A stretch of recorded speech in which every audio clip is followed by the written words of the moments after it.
3, 2, 1, and we are, I believe, live again. Well, welcome everybody. Back from break on our second week. Tonight we're going to have Scott show us all about the M1 Garand. I've taken to trying to rhyme the names of the meetings that Scott's doing. So this is Garand Guts. The Liberal Gun Club is a CMP recognized organization. We do maintain membership, which means your membership in the club does let you pass at least one of the hurdles to go online, submit all your paperwork, and buy one of these lovely rifles directly from the folks out in Ohio. And in many states, ship them right to your door. So it's a fantastic weapon. I own one. If you don't own one, you're going to want to own one by the time you're done with this. It's the gun. It's one of the guns that won the Second World War. So I'm going to stop talking because nobody comes here to listen to me talk, except for if I'm actually teaching, and even then they don't want to hear me talk. And turn it over to Scott to tell us all about the M1 Garand. It's all yours, my friend. Oh, actually, before I do that, you guys need to give me a script or something.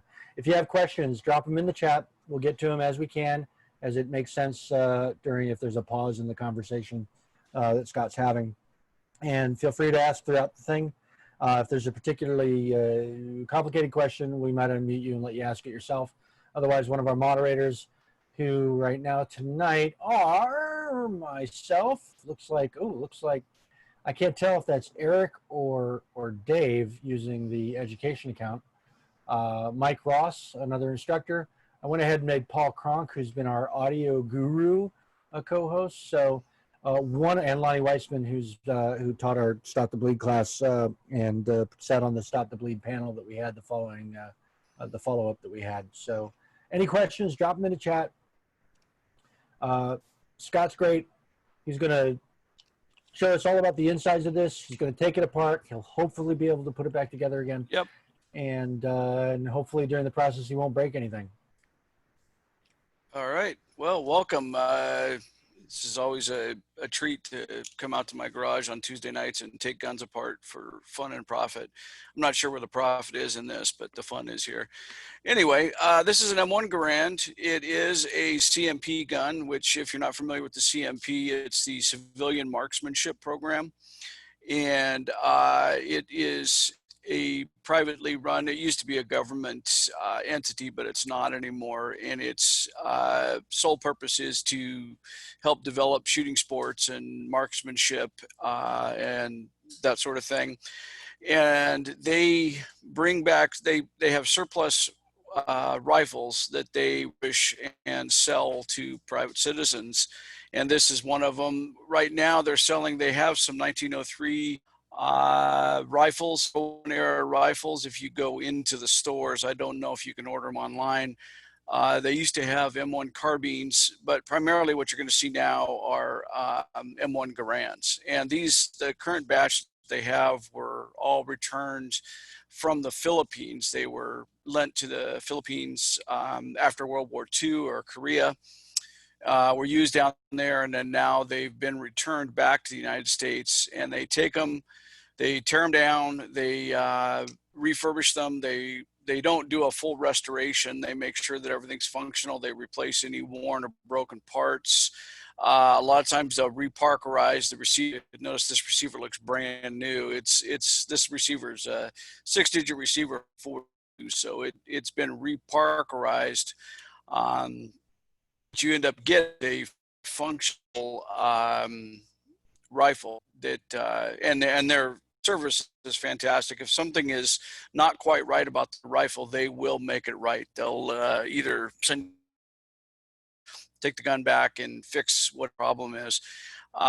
You order them, you have to do some paperwork. You have to show proof of a marksmanship activity, as Ed was saying. You have to be a member of a club that is a CMP sanctioned club, which the Liberal Gun Club is. So you would take a photocopy of your Liberal Gun Club membership and a little bit of other documentation and fill out the form and send it in. You wait, it's about a month to 6 weeks, and they send you a rifle right to your door if you live in a state that allows that. In Oregon, you're not allowed to receive a CNR gun to your door. It has to go through an FFL. But most states, this would just show up. You'd get a notification that FedEx is going to be dropping your rifle off. It shows up in a really nice plastic case, foam lined, and it's good to go. And you can buy surplus ammo through them. Often they have pretty good deals on surplus 30-06 ammo, as well as parts for these. If anything ever goes wrong, they sell everything you need to keep them running. So that's a little background on this. This is a CMP rifle. They come in various grades. The lowest grade is what's called a rack grade, as if you just pulled it off a rack in an armory. And they tend to be a little less refined. They're fully functioning guns, and they'll last you a lifetime. They may not have as nice of a stock. They may not show as much, or they may show more wear on a lot of the parts, missing paint and things like that, but they will be fully functional rifles. Then there's service grade, which is probably what this is, which is a little step up. Then they have all of the various grades. They have all the way up to collectors, which are extremely, there may be something unusual about the gun, maybe a super low serial number. It might be a D model where some of the later ones had, the receivers were set up for sniper rifles, and they had a sniper mount on them.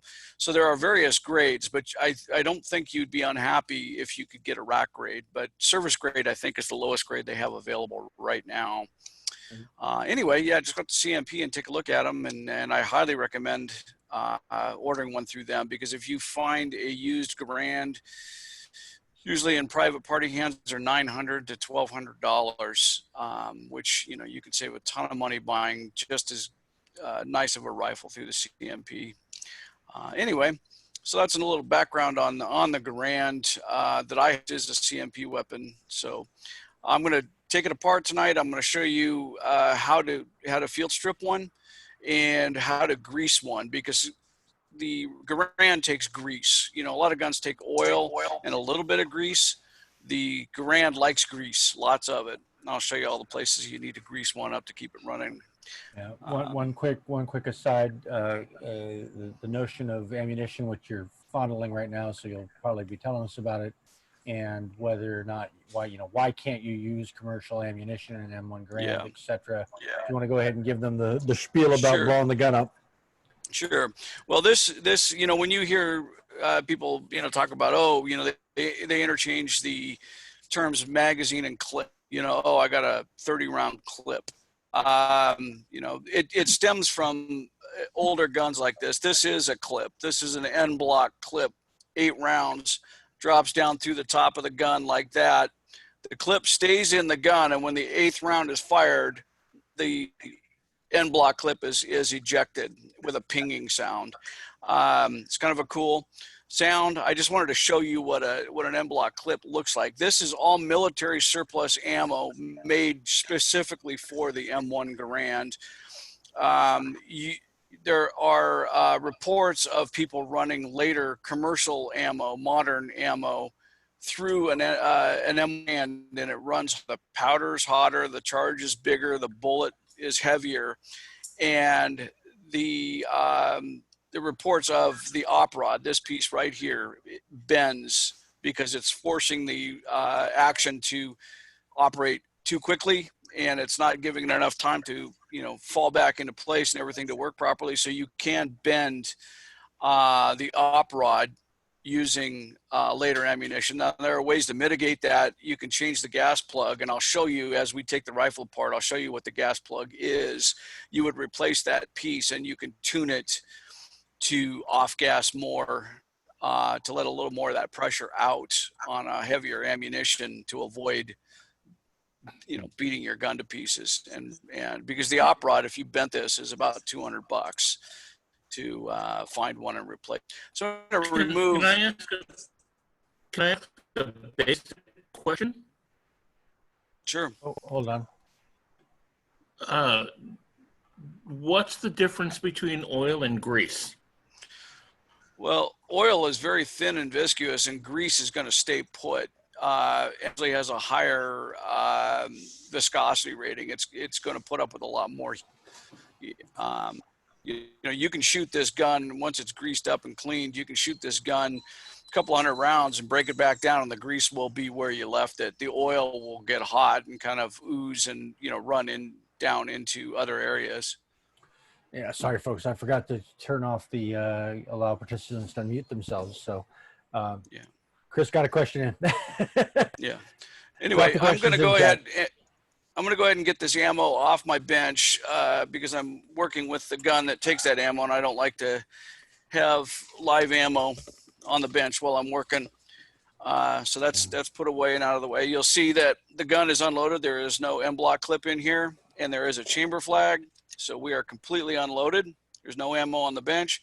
I'm going to go ahead and remove that. And this is kind of a top-down view where the M-block and it will lock the. If you do it properly, the end block goes down in there and it holds this bolt open. Now, this bolt, if you're not careful, can slam forward, and that's where the term Garand thumb comes from. It comes from when you're loading that M-block clip and you don't get your hand out of the way fast enough. There is a technique for loading these things by pulling back with your hand, push the M-block clip in, and then let it go. But you just got to be careful to keep your fingers out of the action of this thing, because that bolt will slam forward if you're not careful. I've never had it happen. There is a trick to it. There's two clicks when you put the M-block clip in. Yeah. You wait for the second click.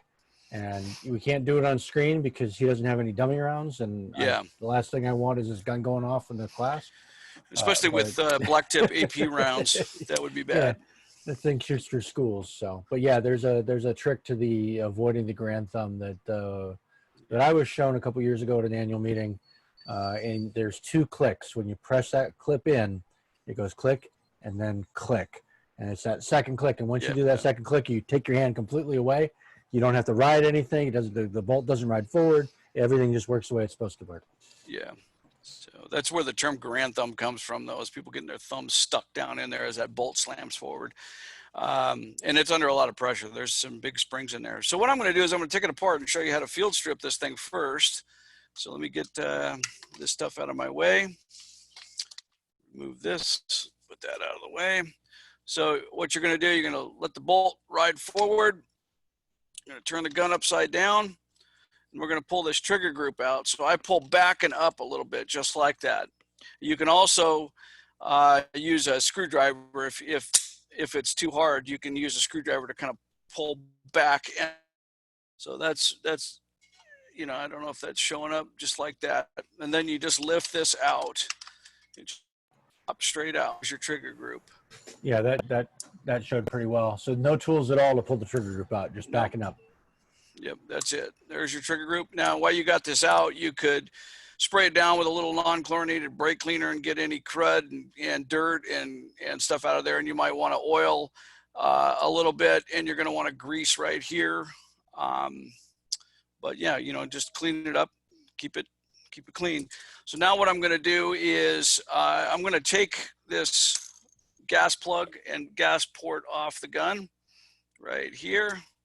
You'll see right here, it looks like kind of a Phillips screw head. It's not. There's a special tool for doing this. I don't have one, so I just use a really big screwdriver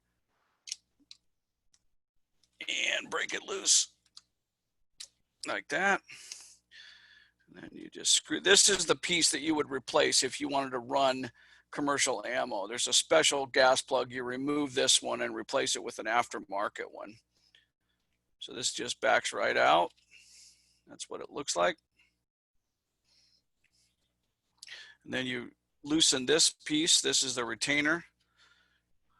This just threads right off.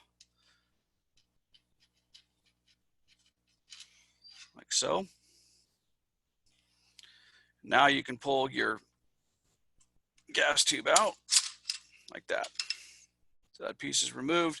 You're going to want to get down in there and clean that, you know, with a brass or a copper brush. That gets kind of gross in there. And you can see the lugs in there, those raised portions, that corresponds to these, you know, on here.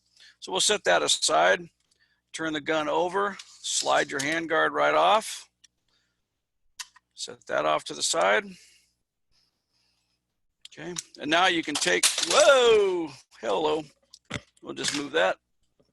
you can take your stock.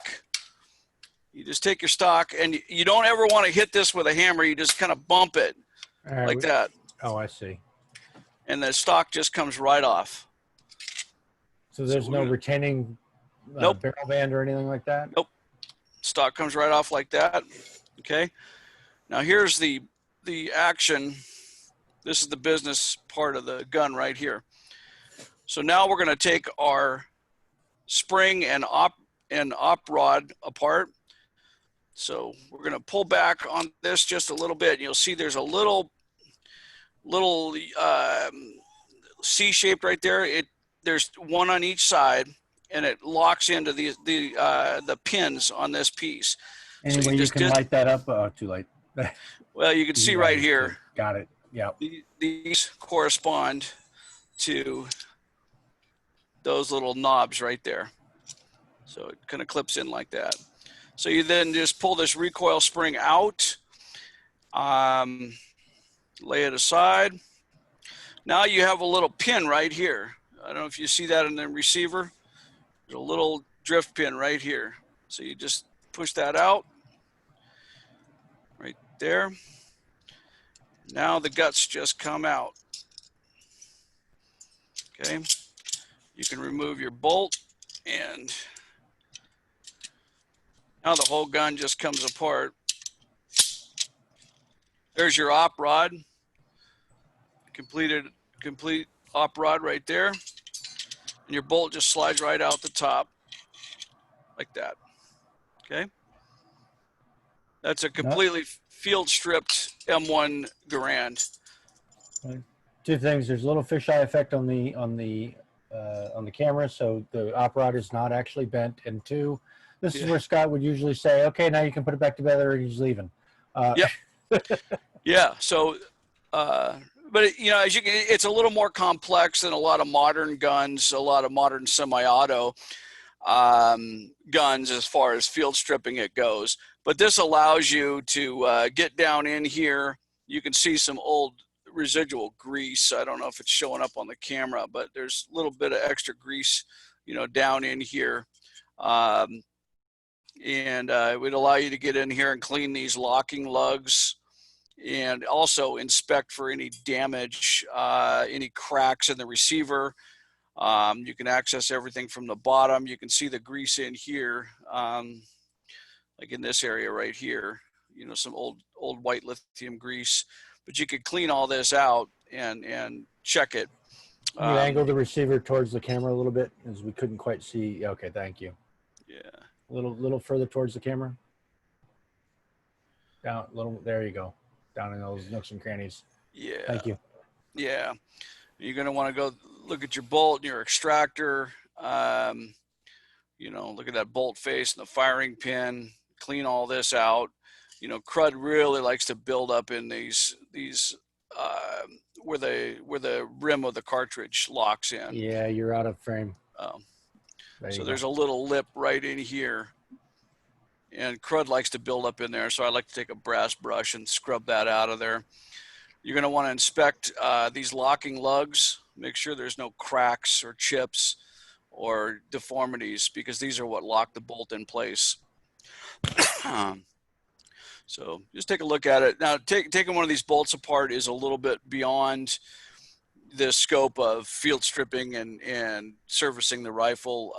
You know, if you broke a firing pin or needed to replace an extractor, then you'd want to take this thing apart. But I'm not going to do it here. I don't have the right tools to take one of these apart. But you'll also notice, I don't know if it's showing up. This is a better view of it. But right here, you'll see these stamped numbers on the receiver. Every part of a Garand has these stampings in it, and these are drawing numbers. So they're the drawing that the part was made from. And you can date every component on a Garand by these drawing numbers. Things change slightly over the production run of the gun. And so you could say, oh, you know, you might look this up and say, oh, this was made by International Harvester in 1952. The receiver was made by Springfield in 1942. You know, you can find all of that information. You know, right here is another one. The op rod has this, that you see SA is Springfield Armory. So this op rod was made by Springfield Armory. Yeah, we can't quite make out. I can see that there's letters there. Nah, it's too much of a glare. But you know, yeah, it's right here. So all these parts have a drawing number stamped in them, and it also will tell you the date and which company, because these were manufactured by multiple companies over the years: International Harvester, Winchester, Springfield. So if you really wanted to go down the rabbit hole and find all Springfield 1942 parts, you could do that by referencing those drawing numbers in several reference guides. And you know, I don't know what the point of it is, but some people like to do that. Some of the Garand purists really get into these drawing numbers and putting these guns back together as they left the factory. So anyway, that's a little bit of obscure knowledge about like this is a later war or possibly Korean War trigger group. You can tell by the band here. They look a little bit different for the early ones. And then this has IHC stamped inside there, which is International Harvester. And then International Harvester didn't build these until the Korean War. So this isn't original to the gun. This is a Korean War era one. But the CMP, you know, they're all interchangeable. So the CMP, when they built the rifle, just grabbed one out of a box, put it together, and you know, all of this stuff will work together. So anyway, it's kind of a mixed master gun, but it runs great. So now I'm going to show you how to grease it up and put it back together. So I use just straight old white grease, lithium grease. You can use axle grease, you know, pretty much any automotive or aircraft grease works good, you know, but this stuff works really well. I like it because I could see it. So I'm going to put a little bit. You can see the Garand is going to tell you where it needs the grease. You know, you see where everywhere it rubs, where that finish is worn off. You know, that's telling you that there's wear right there.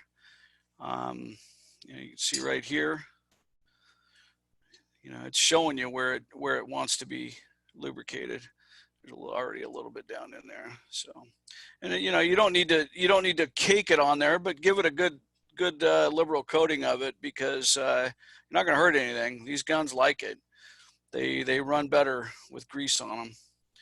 Your bolt, you know, you can see right here. See all that, you know, where the finish is worn off. A little bit of grease on there. This, like so. See the grease up in here, because this rides on that pin. Let's see, right here, this is the little nodes that rides on. Like here. You can put a little bit down in these channels where the bolt travels. So I'm going to go ahead and put some down in there. And we'll give this a wipe down when we're done to get any extra grease off the finish of the gun. But, you know, down in this area.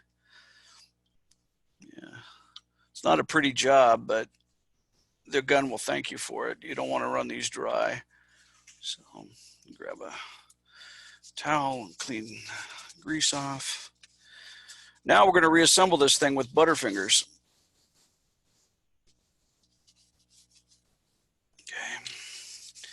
So we're going to start with our handguard. Put that back on there. Now our op rod is going to go here.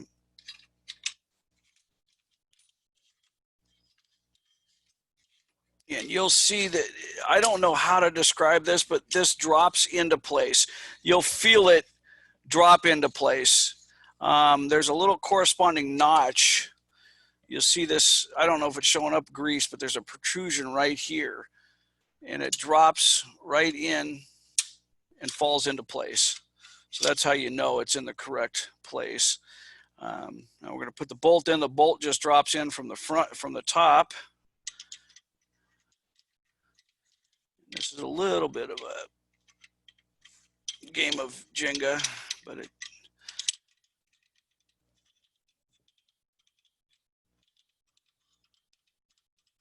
this is where I get the hammer, right, Ed?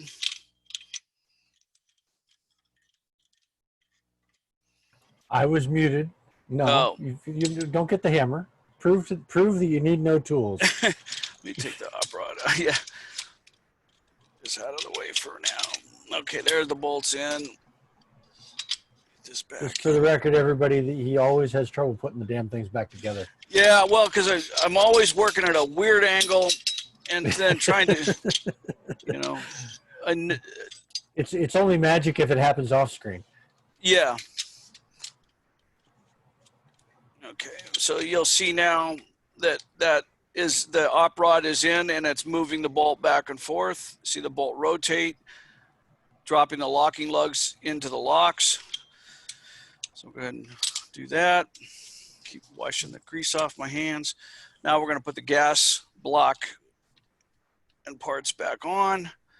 So this goes this way. Oops.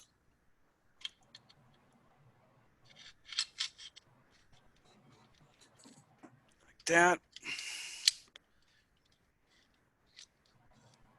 Okay. Now this threads right back on where it was. And you don't need to thread this down super tight. You know, you don't need to crank this down because you'll see that it has to align. So right there. Okay. And now as we put our gas plug in, it will tighten this little gap up right here. So what happens, like a modern AR-15, there's a hole in the barrel. Gas, as the bullet exits the gun, a little bit of gas is siphoned off, which pulls that op rod back like this, which actuates the gun. So this is using a rod as opposed to just straight gas pressure like an AR-15. AR-15 works on the same principle, but there's no rod activating it. So let me tighten this back up.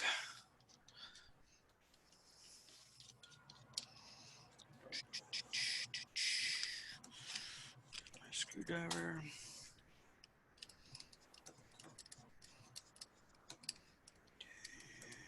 I just get this fairly snug. You don't want that backing off while you're shooting, but you don't need to gorilla tighten it either. Okay, so now we're going to put the guts back in it. So we're going to take this piece and it falls right into that channel. You'll see this little ledge right here corresponds to this groove. Just drop that right in there. Okay, now this is a little bit different. It's a little bit tricky because I don't know if this is going to show up, but there's a ledge. Let me get a light here and see if I can show you what I'm talking about. There's a little lip right, let me get this out of the way. See this right here? I don't know if that's showing up. There's a little ledge right there. Can you see that, Ed? Yeah, we can see it. Okay. Yeah, we can. So that's the critical piece of putting this piece in, is this little hook goes under that ledge as you put it together. So you just have to make sure that that goes under there. So because that is part of this clip release right here. So it's corresponds to the inside of that. There's that little hook. This hook just goes underneath it. So that goes right there. This is your bullet follower. This is the part that the clip is sitting on and it's following up and down. And you'll see that these wings correspond to this channel right here. So it drops down like so. And then, does it only go in one way? You can't like turn it upside down, right? yeah, I don't know if you could get it in there. Well, I guess you could, but you wouldn't be able to hook it up. It would just free fall in there, because now you'll see that these two little knobs on here have to slide through there, and then they have to drop in to that gap like that. So you wouldn't be able to do that if it were upside down. So now that's kind of all where it needs to be. Now we just put this pin back in, and this takes a little bit of a jiggling to get it aligned properly sometimes. And yeah, we're in the right place. So it just takes, you shouldn't have to hit this with a hammer or a punch or anything. It should just drop right in like so. There. Let me get, should go all the way in there. Wire. So your thumbs have obstructed a couple things, and I know it's going to be really impossible for you to do that. Yeah. Yeah, there we go. So now it's all back together, and you can see how this works. You know, this is your follower that rides up and down with the end block.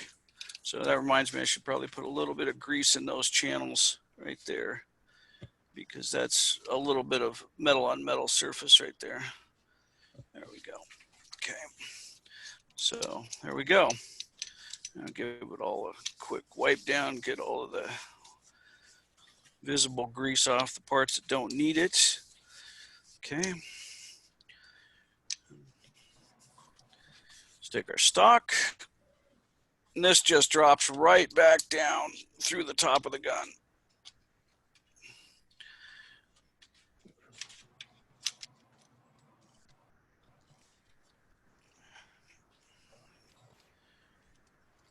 Normally. There we go. There we go. So like that, turn it over. Let me get that. Now we're going to put our trigger group back in. Is there a spring that's underneath that rides the magazine, the follower up? Oh, I forgot. You know what? You're right. I forgot the stupid. I forgot one step.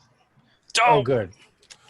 Yeah. Okay, so this is a lot like when you forgot to prime the bullets, right? Yeah, yeah. This is no, this is Yeah, it ain't gonna run without this. Yeah, you got to have that piece. So this is what puts the spring tension on all of that. There we go. And then that actually rides the follower. Yeah. See, now you have all okay. that. Yeah. Oh, that's interesting. I didn't realize that. I thought there was a spring underneath the damn thing. No, so that's interesting. That's it. Yeah. Yeah, it's like putting primers in the rifle cartridges. Larry, who's the guy who showed me how not to hurt myself while loading an M1 Garand, suggests that heavily greasing the op rod spring. Same as the buffer spring on an AR. Yeah. Yeah, you're not gonna hurt it by putting too much grease in one of these. All right, so that's back in place. Now your trigger just drops right back in and clips in. I might have to get my bolt out of the way. So far, this looks a lot easier than actually putting together a Ruger Mark III. So. Oh yeah, yeah. Now Lonnie's just waiting for that dose of fun. Lined up properly. Going at this angle.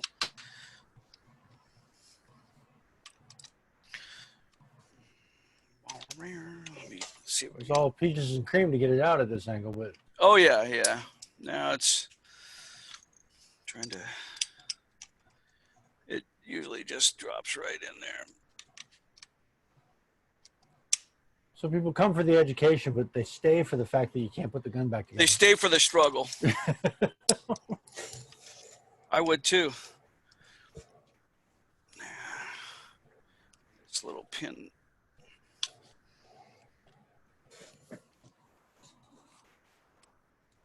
Why doesn't it? Maybe I'll put the bolt down. I don't think. This is where we get to see Grand Thumb in action. Yeah. Grand Thumb myself on TV or on YouTube. That would be awesome. I don't know why this isn't just dropping. It should just drop straight in and clip. I can hear the gunnery sergeant yelling at me now, right? Yeah, it just doesn't want to go forward. I wonder if maybe.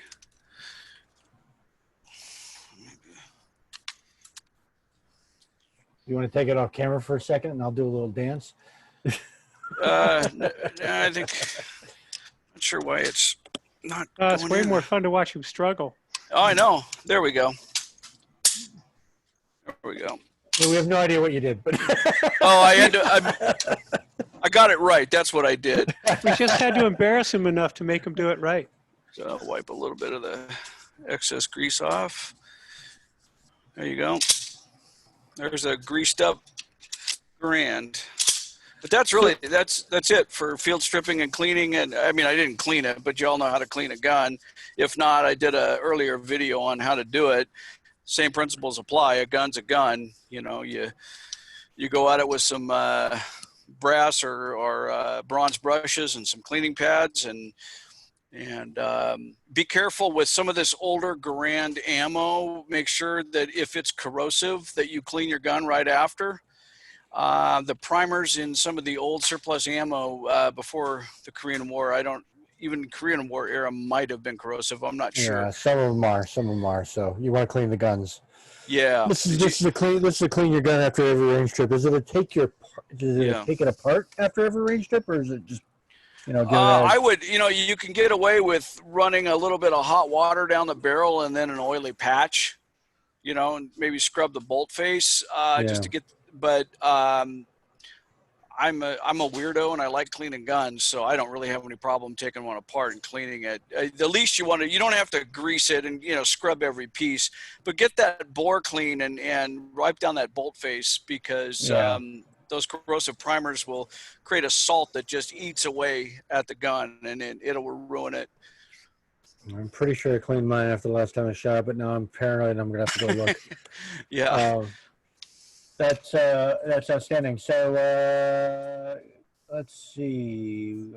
I saw a couple of questions scroll by, but now everybody's talking about how they want one of these. You got to get one. Get one. It's your duty as an American. And yeah, so when Scott was talking about the CMP, it was created after the Second World War because there were a whole bunch of vets and a whole bunch of M1 Garands. And somebody decided a great thing to do would be to send them home. So people could use them on their farms and on their ranches and on their whatevers, and also encourage that marksmanship amongst the civilian population. So the next time there was a war, they'd already know how to shoot. Obviously, that's not actually come to fruition. 70 odd years, 80 odd, what year is this? Yeah. Too long after the Second World War. But yeah, it's your duty as an American, I think. It's certainly your duty as a club member. Everybody should have one of these. One question somebody asked, is grease good for anything else, like maybe a Mosin? Yeah, I mean, greasing a bolt on a Mosin isn't going to hurt anything. I think you could probably dip a Mosin in mercuric acid and not hurt it. But, you got to be careful. The Garand, will take a lot of grease. Some guns are not going to run. A thin coating of grease is usually all you need in most guns. My inclination for the Mosin is going to be the less shit that's in the, pardon my French, in the workings, the easier that bolt's going to be to work after it gets hot. Yeah, but that's what I'm saying. Yeah, you want to put just get it to a thin sheen of grease if you're going to use grease on it, or oil, because another problem is that this stuff will pick up particulates. I mean, this is a sealed action, so not a lot of stuff's going to get in there, but you can see if dirt and crud gets in there, it's going to turn into an abrasive sludge. So, putting a lot of grease on a lot of guns isn't usually a very good idea. And guns really don't need as much lubrication as people usually put on them. The Garand, but a lot of guns, just take a couple of little drops of oil or a little bit of grease. People tend to really over lubricate them. Yeah, so the Garand seems like the exception rather than the rule, where you can run it quote unquote wet and it loves it. Yeah, it'll run just fine with all this grease and crap on it. I like to wipe it down when I'm done, just get off. As long as there's grease down in these channels and all the parts, like I said, the Garand kind of tells you where where it wants to be greased, where you see this finish worn off, you know, that's telling you that that is a metal on metal part. So, yeah, but that's $1,000 right there. And keep it clean off the stock, because it'll leach, it'll soak down in there. This is all covered with boiled linseed oil, and about once a year, you know, I clean it with like a little bit of simple green or a really light cleaner, and then re-oil it with some boiled linseed oil. But you got to be careful with oil and grease soaking down into some of these old wood stocks, because the wood gets saturated and gets really soft. You know, it'll soften up the wood and ruin it. So you got to be careful to just, you know, keep it from happening. Yeah. So questions, there was a question that I missed about ordering. So whoever asked that, ask it again so I can say it. People want, I'm sorry about not ordering, about loading. Ordering the guns, you go out to the odcmp.org, I believe. It's linked off the club website. And start filling the paperwork out. Yep. You need a handful of things. You need to be a member of a club. This club counts. You need to have a marksmanship demonstration. That frequently can be accomplished by a concealed carry permit, or some other permit, or a DD-14. Did I use the right word there? DD-14 from your discharge. So you don't need a lot to prove that you know how to not shoot yourself in the face. But yeah, it's really worth the effort, because you will get a better rifle, and you'll get their support if something isn't right, and it's a cause, and you're going to save some money. Because like I said, if you go to a gun show and start picking up Garands and looking at them, you're going to see some just ridiculous prices on them. And a lot of these guys buy them from the CMP and then turn right around and flip them at gun shows. Flip them. They sell them for another $200-300 a piece. Yeah. Yeah. No, absolutely. Buy them from the CMP, and don't buy them from the gun show unless somebody is selling them for only $700, and it's all original serial numbers. And then in that case, then you're getting a good deal. The question that I had is from Paul D. In loading his M1 Garand, he finds it hard to push the filled end block all the way down. Sometimes he gets it and around chambered, but usually he has to push really hard. Is there something obstructing that follower, or is he just not pushing in the right? I don't think we can demonstrate it on the screen, but is he not pushing in the right place? Because like I said, Larry taught me how to load mine. Yeah. And it was, once you get it, it's a thumb down, listen for the 2 clicks, and then take your thumb away, and it's a smooth operation. So it shouldn't be something that you're forcing. I would guess you may want to take it apart and field strip it and clean down deep down in there. It may be just catching on some congealed grease or crud. You know, there may just be you saw how much grease is in there, and if it maybe hadn't been running a while, it might be a little bit fouled up. But I have never seen a Garand that was in serviced condition. You have to force the end block clip down. You just it goes click, click, and done. Yeah.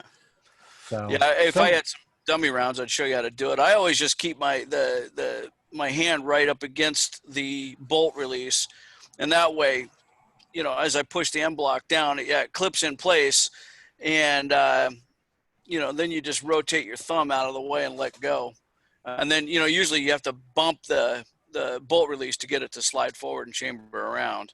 Yeah, no, we need Larry to show you how to do that, because that's that second click. Yeah. As soon as you hear that second click, you just take your hand away and the whole thing just works. Right, Larry? I'm going to unmute Larry. Where's Larry? Is he still there? Because Larry, I hope it's the right Larry. Yeah. But yeah, it's that second click. So you shouldn't have to do any of that. Yeah. If everything is in, and you keep your gun clean, if everything is in appropriate. That might be Larry trying to talk. Yeah, I'm unmuted now, but there's a noise here. But yeah, that's right. There's a lot of disagreement about whether having the hand-bladed or the military apparently actually taught a ball fist. And if you look at the video that somebody posted today about working copies of guns from 345, they show it that way with the bolt switch. It's just the thumb.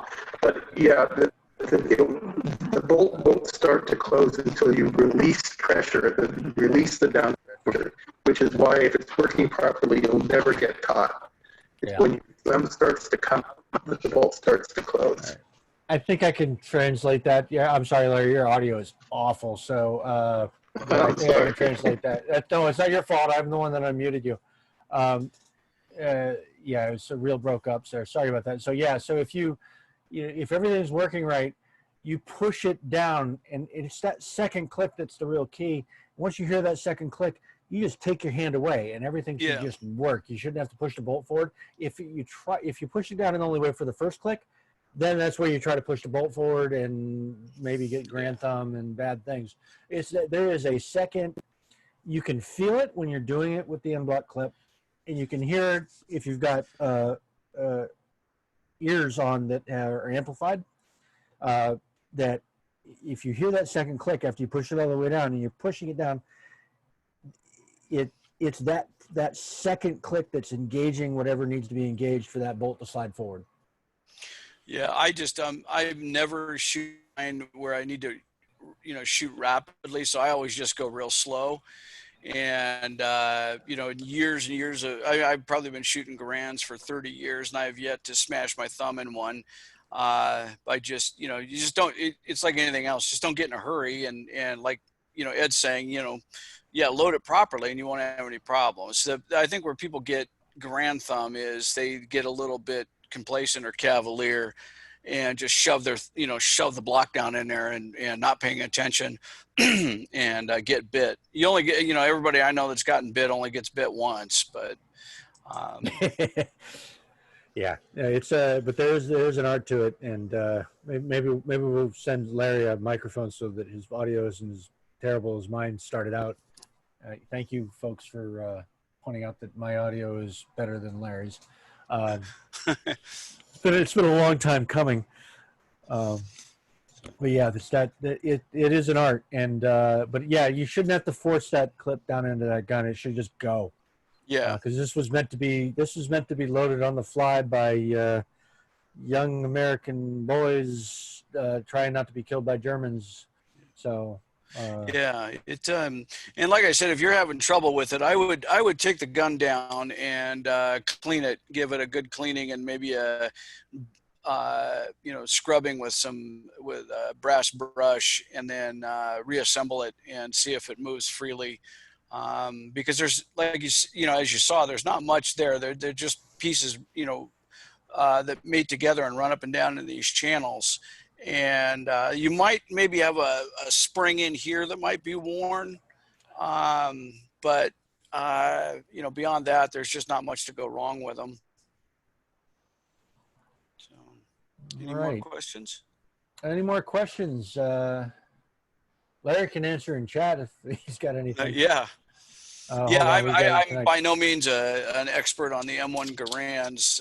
My knowledge of them is, just from shooting and owning them and, taking them apart and cleaning them and keeping them running. But, there are some exceptionally knowledgeable people on all of the guts and, all the different variations and nuances of the different models or different pieces like this. These are later war sights, but there's lock bar sights, and there's a lot of things that have changed over the lifespan of this gun.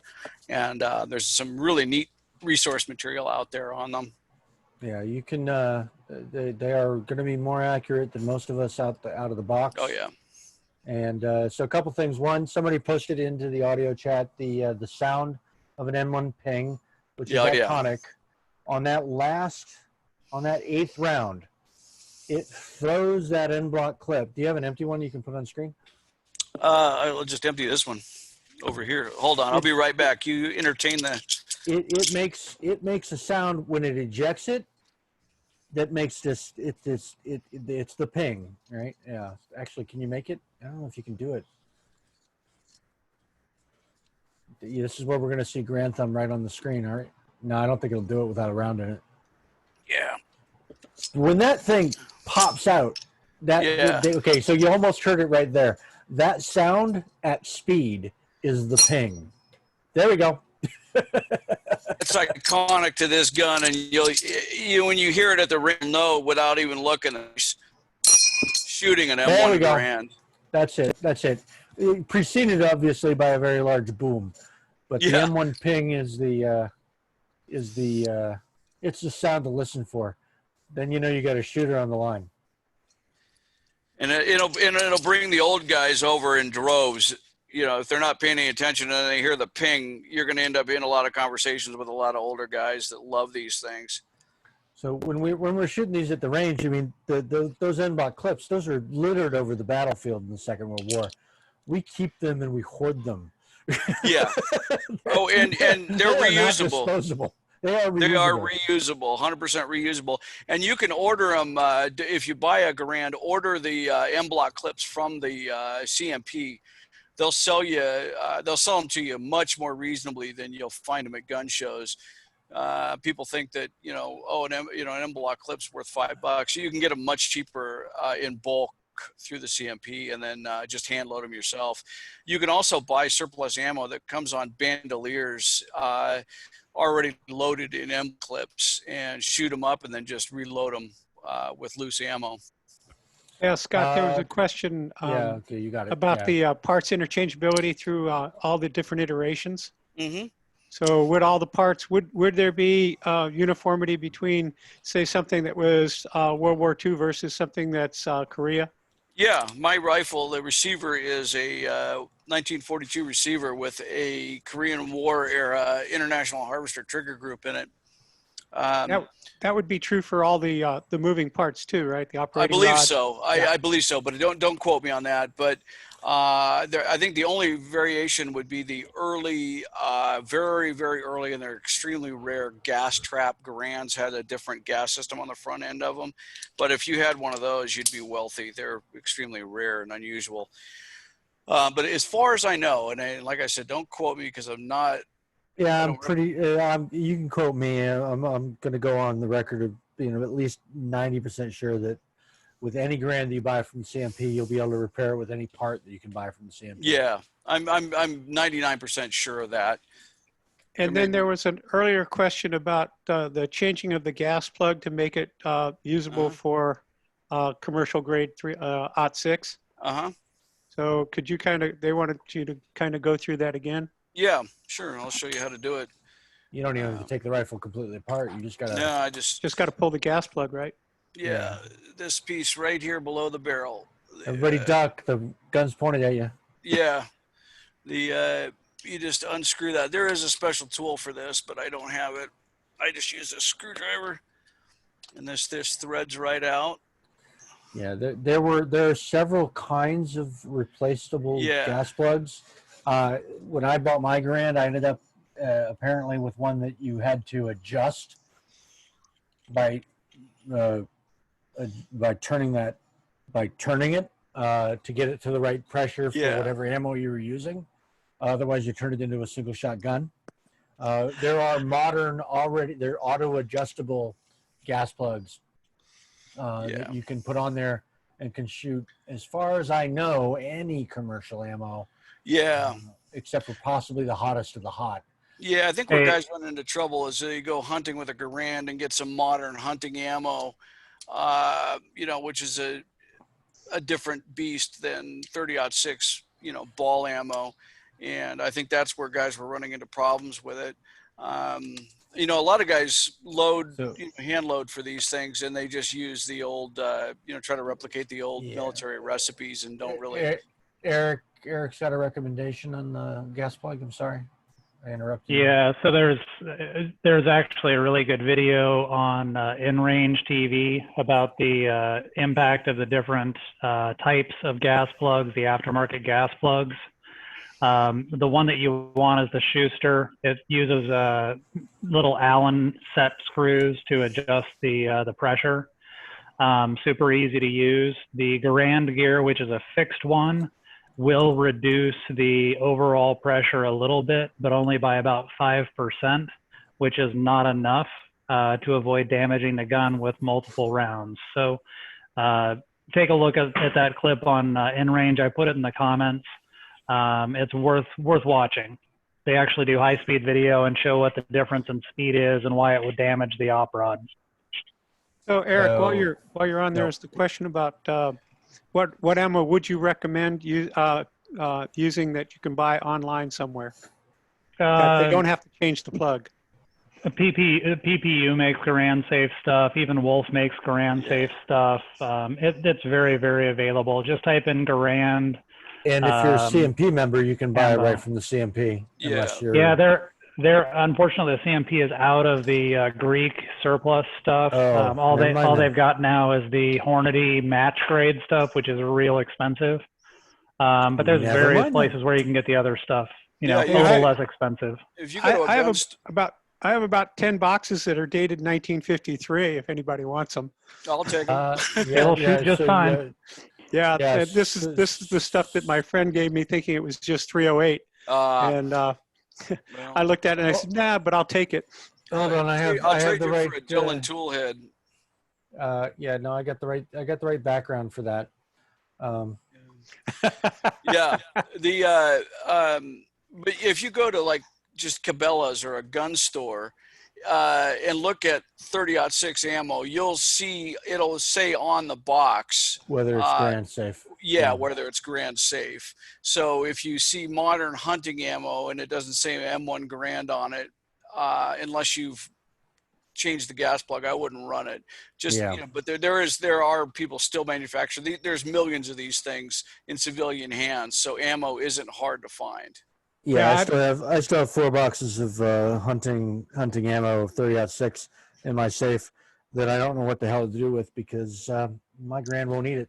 There was one other question I thought was worth answering before we close this out because it's 2 minutes past the hour.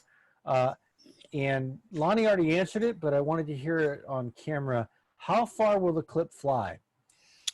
Oh, mine only comes out of the gun maybe 8 to 12 inches, and then it kind of lands right beside you. It's not like a shell getting ejected. It only, I would say it lands maybe 2 feet away. You're not going to have any trouble retrieving them. They tend to go vertical rather than get thrown sideways. Yeah, they just pop straight up and then out. They pop straight out, up, and maybe over an inch or so, but they're not going to hit your neighbors. So it's really kind of stunning because you don't even notice it's happening when you're shooting it. Right. So I got to show you this before we go. I don't know if you can see this really clearly, but this is the ball ammo that my friend gave me, and on the back, I don't know if you can see that, it says May 20th, I think 1953 was when this was made. Oh, so nice. We will find a legal way for you to dispose of that, Lonnie, since we are indeed still recording. I'm sure we'll figure something out. Yeah, you might as well show the box though. Show the box. I think that's a good thing. Oh yeah. Okay, so there's the date. 5/20/1953. This is English made. It came out of the Knock metals company out of Birmingham, England, I think is what it is. Oh, very and you'll cool. see that it says there are small marks. And let me pull one out. So this is what it is. It's a standard ball, and there's a little bit of discoloration on almost all of these. Looks like a little oxidation on the outside, but I'm not sure. I'm pretty sure you probably shoot this, but if you just wanted the brass, because the brass is really nice, it's worth having. I'm sure you can still shoot it. I would empty it the traditional way. Yeah. A lot of this surplus ammo, if you look at the case head, you'll see on there 7, 8. Can you focus that? Is there any way you can focus the camera? Because it's no. Well, here, if you want to spotlight me again, you might be able to see this one. Yeah, but usually on the head stamp, it'll have a year code on it. When you find the surplus ammo. I don't know if you can. You can see that 53 on there. Yes, I think actually, yes, I can. Now that I know it's 53 on there. Rotate it. Put it back up there and rotate it counterclockwise. Let me see. Pull it back just a wee bit. I can see the 53 at the top. Yeah. I don't know what that little symbol is at the opposite of that. That is the K for knock. K for knock. There you go. Yeah. So that's the manufacturer and the date of manufacturer. This ammo has the black tip. That's armor piercing ammo. If you find 30-06 with the orange or red tip, that's tracer ammo. So you know, you want to be careful with that because not everybody likes that. Yeah, some ranges take a dim view of those shenanigans. The AP stuff is I'm will just punch gonna right. put just for everybody's edification, just in case. And Larry said something I think is really important, that more than likely this 53 is going to be corrosive. So if you did shoot it, you definitely want to clean up right after. Yeah, absolutely. Absolutely. I would just operate on that assumption. Anything made before about 1955, I think it was corrosive, or it's right in that window where, and I would sure that post-war Britain was probably still using up old military stocks of surplus primers and stuff. So, all right. Has there been any other questions? I'm sort of scrolling through here. I think we're good. So this has been, once again, an outstanding demonstration of knowledge. And look, you got it back together again, which is awesome. Yeah, and my thumbs are intact. And your thumbs are intact. And again, you just jinxed yourself, Scott. Yes. We were even able to demonstrate that you can't avoid your hand thumb. Yes. So, folks, thank you so much for showing up. There's about half the people I thought were going to be here, so that's about right. And we're gonna figure out what the schedule looks like going forward. We don't currently have one scheduled for next Tuesday, but we'll get together and figure that out and do something appropriate. I want everybody to be safe. I know everybody's, most of the states are opening back up in some form or another. Even me in Massachusetts was able to get to the range this weekend in an appropriately socially distant way, and put some holes in paper, which was